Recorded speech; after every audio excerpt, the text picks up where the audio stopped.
Mike Polaski, Jim Roman from the 1968 National Championship team. Just for both of you guys, what's it like for you guys to be back here, see so many of your former teammates, and be back in Columbus? Well, it's almost like only 50 days have passed instead of 50 years. It was an unusual group then, and they still are today. It's a joy to be around. That's very true. Firstly, it's just nice to be seen at this age. And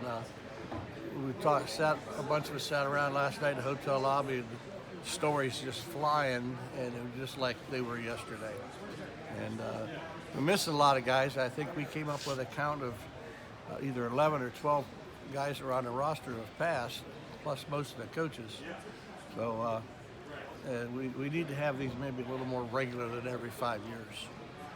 What are some of the stories that come up when you guys are sitting around? I'm sure there's some stuff you can't even say on camera, but what are some of the stories that come up that you guys are kind of fond memories?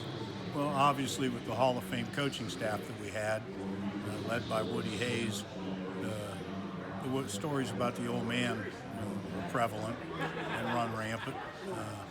Lou McCullough, as the defensive coordinator, was a character. A lot of stories about Lou. Earl Bruce was my position coach as guard and centers, and then of course eventually went on to be head coach. And a couple about Earl, and hopefully we'll see him. He's supposed to be at the banquet tonight. So, but yeah, a lot of stories. Why'd you go for two? Because I couldn't go for three, and those type of things. The truth came out on that one, so we'll let that go for now. Are there any moments, specific memories from that 68 season that really stand out in your guys' mind?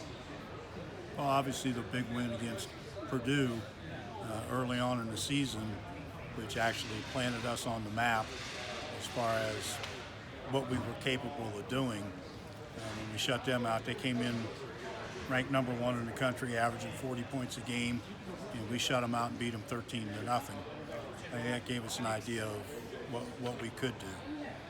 Yeah, that game was a highlight for me because that was the first game that I actually kicked. I was a backup center and a backup kicker, and place kicking was my committee the first 3 or 4 games.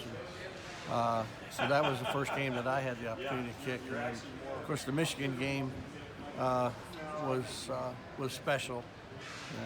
They were ranked, I forget where, but number 4. Yeah, we were real good and expected a close game, and we hung 50 on them. And of course, in the Rose Bowl, that was special too. What are the biggest things you guys learned from being at Ohio State and playing for Ohio State football that have carried on through the rest of your lives? Well, yeah.